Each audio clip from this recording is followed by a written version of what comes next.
io mi fermo un attimo dicendo che nel momento in cui si apre un tavolo istituzionale come può essere di confronto come questo, comunque io sto sul contenuto, dovevo fare una precisazione su quello prima perché rimango di quelle posizioni lì. Comunque, come ho fatto un confronto con l'assessore Bonazzano, con cui ci sono stati durante gli anni molto accesi di scontro, lo faccio anche con lei perché non siamo dei, come dire, non abbiamo pregiudiziali perché l'assessore rimane lei comunque. No, ancora per poco, dopo torno a scuola. No, dico, non è per dire noi ci confrontiamo con le istituzioni, non era un augurio né niente. No, per carità, io sono convinta che ognuno deve dare quello che può anche nella parte civile. Guardi, io ripeto, non siamo un'associazione di quelle persone che ritiene le istituzioni il male su Palermo, anzi, noi vogliamo collaborare. Allora dai, collaboriamo. Quindi queste proposte che noi poniamo, che lei dice che molte sono state guarda, io vi dico che secondo me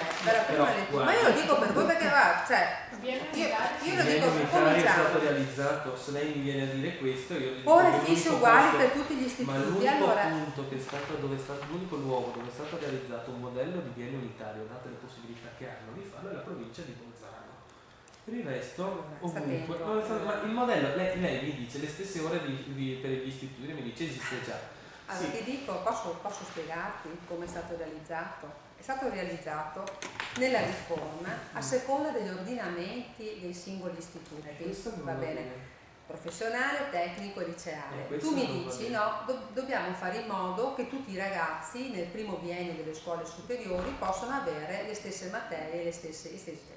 Io ti dico le stesse materie di base. Allora io ti dico una cosa, e qui c'è il discorso e te lo dico come insegnante, sai, come insegnante, tra l'altro tu non ci crederai, ma è così, molto democratica. Molto democratica. Un discorso di valorizzazione dei talenti. Il problema della scelta scolastica e dell'orientamento, che diventa disorientamento ai giorni nostri, per colpa di tutti, anche dell'amministrazione, in primis,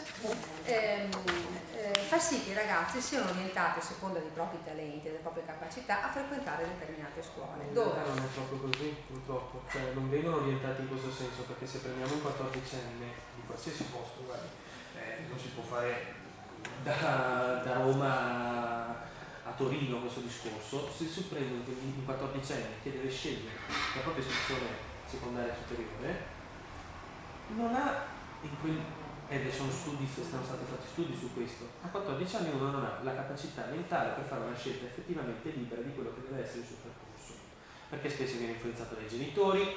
Il 90% delle e su quello siamo d'accordo, però io ti dico una cosa, ma tesoro, ascoltami una cosa, io dico che tu puoi aver ragione, è vero, il concordo in tutto quello che dici, ma hanno un sistema diverso, non ha cambiato, finiscono anche un anno prima, a 18 anni vanno fatti. Allora io dico perché trovo che in questo momento questo modello dell'unitarietà a seconda dell'indirizzo, no? Dell'unitarietà di biennio a seconda dell'indirizzo, sia quello che va meglio per l'Italia. Perché è quello che in qualche modo garantisce la minor dispersione scolastica, perché se noi facessimo un biennio unitario valido per tutti, dove può essere frequentato sia dei ragazzi che hanno una predisposizione per gli studi professionali, sia dei ragazzi del liceo, non diamo la possibilità ai ragazzi dotati di intelligenze astratte più alte di raggiungere l'eccellenza, così come non diamo la possibilità ai ragazzi di intelligenze meno importanti no, no, ma non voglio essere fraintesa, le intelligenze sono valide tutte, sono sempre. No, non lo dico, guarda, è una battaglia che faccio da quando sono assessore, posso testimoniarli loro, le scuole hanno tutte la stessa dignità, purtroppo i genitori non la pensano così e purtroppo il modello dei ragazzi neanche. Allora, però noi dobbiamo fare in modo di qual è la nostra missione. La nostra missione è quella della promozione del benessere scolastico, quindi di dare modo a tutti i ragazzi a trovarsi bene a scuola, e penso che su questo concordiamo tutti. Quindi perché devo fare in modo che un ragazzo che ha un'intelligenza pratica molto vivace ma un'intelligenza astratta più difficoltosa debba frequentare lo stesso percorso di un ragazzo liceale? Guardi, qui le rispondo. Ci sono delle competenze trasversali che non vanno. Guardi, io sono assolutamente d'accordo su questa cosa qui, perché naturalmente quello che noi chiediamo è il fatto che Dopo io parlo una volta una realtà veneta, tu magari conosci le realtà, essendo regionale, può darsi che hai anche una visione italiana, a seconda, al sud non sarà, però parlando della nostra terra, della nostra regione. Nella nostra regione, guarda che ci sono situazioni assai particolari, perché c'è il fatto che, per esempio, faccio solo l'esempio della provincia di Belluno, no? In cui la situazione della morfologia del territorio è evidentemente un problema, no? Spesso i ragazzi si ritrovano a fare la scuola che è più vicina, no? Quindi se è più vicino al professionale, no, io vado a fare il professionale. Con questo noi rinunciamo, no? E poi si inserisce un altro discorso, che è un discorso che lo accennavo anche lei, il fatto che siccome c'è l'idea che al professionale vanno quelli che non vogliono studiare e al liceo vanno quelli più o quelli che sono stupidi, che hanno un'intelligenza pratica più accentuata. No, dico c'è un ideale collettivo sbagliato, uno stereotipo sbagliato, che porta a pensare che al professionale non si, si vadano quelli che hanno voglia di fare meno, in generale non quanto riguarda lo studio, quanto voglia di fare meno, che vogliono sbrigarsi alla fine della scuola, invece al liceo ci vanno quelli utilizzando un termine nostro, più figli, come lo mettiamo così. Figli dei dottori, difficilmente di fare un professionale. Esatto, o i figli degli avvocati.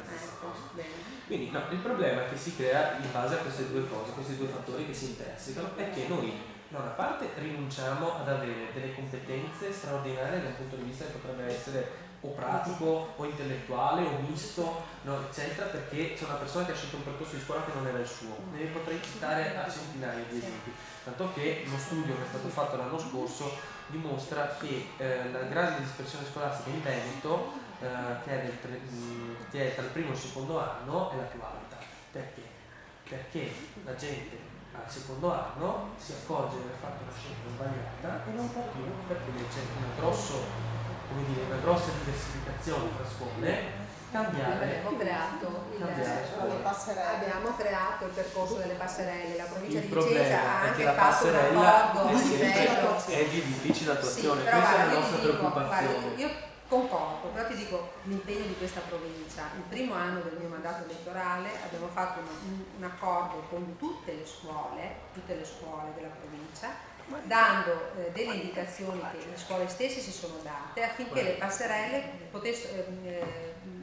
passerelle fossero identiche per ogni ordine di scuola, altrimenti a novembre faceva un tipo di esame e a Valdarno faceva. Ma questo infatti è milioni di posti di lavoro. In realtà, ci sarebbe un'interessante discussione sulla capacità poi noi non l'abbiamo inserita qui perché è una discussione di cui non abbiamo ancora formato bene un'opinione, perché questo ci caratterizza prima di fare una proposta di quel tipo, almeno ci prepariamo un po' prima, perché non è che diciamo la cavolo così. L'idea del ruolo che può avere l'ultima fase di insegnamento, noi abbiamo fatto la discussione sul fatto che un insegnante che fa lo stesso lavoro da 35 anni, non ha più gli stessi stimoli e anche le stesse modalità, se non ha un aggiornamento continuo, di porsi verso i ragazzi come può avercelo una persona che è appena uscita dal percorso di preparazione alla professione dell'insegnante. Questo non è una negatività insita, lo viene a essere perché è la stanchezza, il centro di investigazione, fare sempre la stessa modalità di lezione, a meno che uno non cambia, eccetera, per 30 anni in fila effettivamente stanca. Perché non incominciare a discutere del ruolo, della formazione ai nuovi insegnanti da parte degli insegnanti che hanno un determinato numero di anni di insegnamento, piuttosto che dedicarsi alle ore di lezione? Cioè spostarli all'interno di un sistema di tutoraggio e togliere il sistema di insegnamento, perché ti dicevo che c'è stato, perché il tutoraggio per le SIS era lo so, purtroppo io l'ho vissuto a scuola mia, è durato un anno praticamente, poi è scomparso nel vuoto. 10 anni sono durate le SIS. Però appunto dico, nell'applicazione per esempio come la può aver vissuto uno studente, io dico l'ho vista solo per un anno. Sì, perché c'è un anno di frequenza, il secondo anno sono i laboratori, adesso con il TFA sarà diverso, sarà un anno all'interno. Comunque l'idea che dicevo io era appunto quella di spostare sulla recuperazione di tutoraggio, o anche, non sto dicendo che ci deve essere un'istituzione che si sobbarca tutti quanti e poi fanno questo, ma un certo tipo di discussione che su questo. Riprendere il lavoro fatto dalle SIS con quello che sarà il TFA e impiegare gli insegnanti di una certa di una certa esperienza esatto. nell'essere insegnante Così, tutto poi, per il nuovo. ma le faccio un esempio, c'era una discussione che si faceva, non mi ricordo, un consigliere regionale, e si diceva appunto che è stato, dopo aver finito il suo mandato amministrativo, lui potrebbe essere rimesso a scuola, no? E paradossalmente con i punti che ha, lui potrebbe, cioè anche se ritorna dopo 15 anni di mandato amministrativo, ritorna e il giorno dopo gli danno una classe in più. Come può un sistema di istruzione accettare una cosa del genere? Cioè ridare in mano una classe a una persona che non insegna da 15 anni, per esempio? Tutti quelli che sono in comando, anche senza, esatto, anche senza comando amministrativo, o il dirigente al ministero. No, allora, o chi ha fatto il vicario per tanti anni. Allora, capiamoci, sono questioni che possiamo affrontare, non mi sembra che siano costi tremendi, come dire, almeno discutere, non mi sembra che discutere abbia mai fatto spendere dei soldi, anzi, di solito li fa guadagnare. Quindi, questo rappresentano le idee della rete degli studenti mobili, quindi non siamo dei contestatori Ci sono delle cose che ho capito che non siete dei contestatori, lo siete, magari contestatori sì, però non siamo tutti, nel senso non urliamo slogan e basta, e ripeto, abbiamo delle proposte, chiediamo semplicemente di poterle dire, e quindi ripeto, il forum delle associazioni non si riunisce da molto tempo perché non c'è più confronto all'interno di questo forum, dato che il ministro porta le cose già fatte e non le discute sostanzialmente, perché se porti un decreto già fatto devono poi cambiare un decreto, a meno che non sono parlamentari. Quindi noi non abbiamo parlamentari, quindi non abbiamo modo di intervenire. Di solito i forum servono per discutere prima di fare le cose, questo non lo sta avvenendo a livello nazionale, glielo dico come associazione che fa parte di questo tipo di tavolo. Quindi ripeto, veramente a noi non ci interessa non è che abbiamo governi amici, governi non amici, eccetera, facciamo discorsi di questo tipo, non ci importa niente il colore che ha un determinato tipo di amministrazione. Se questa amministrazione si pone, tanto che noi abbiamo contestato anche il ministro Fioroni quando c'era nel 2007, gli unici che l'hanno fatto probabilmente. Sì, allora quindi, andiamo ai risultati concreti. Sì, sulle proposte che ci sono qua per quanto riguarda la scuola, quello che io trovo che dovreste rivedere o dovesse mettere in modo che si capisca in modo diverso è il discorso della riforma della didattica che spetta ad ogni singolo insegnante, perché l'autonomia sancisce che ci deve essere un processo. Era semplicemente di mettere dei punti di base, anche perché, ripeto, i corsi facoltativi come li abbiamo discusso molto con Matteo, che non c'è l'obbligatorietà, capito? Il fatto che c'è il corso di fotografia, anche mia figlia il primo anno ha frequentato il corso di fotografia, il secondo anno c'erano più fondi, non l'ha frequentato, non è che non le sono garantite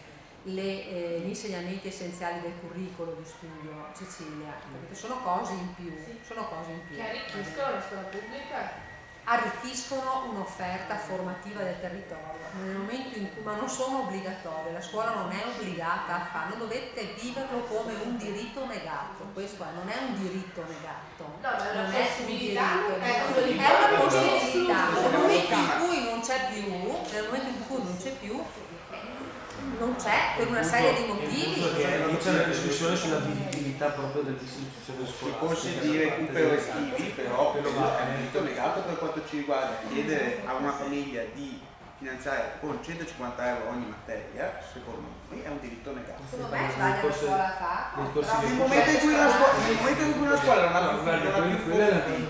non ha più fondi per pagare gli insegnanti, o non paga gli insegnanti e non organizza i corsi, o chiede il finanziamento alle famiglie. Può anche pensare a delle cose alternative come il tutoring, per esempio, come altre forme. Il tutoring sono scuole che l'hanno comunque anche perché bisogna un certo tipo di preparazione però essenziale, non tanto nelle contenuti, nella modalità didattica.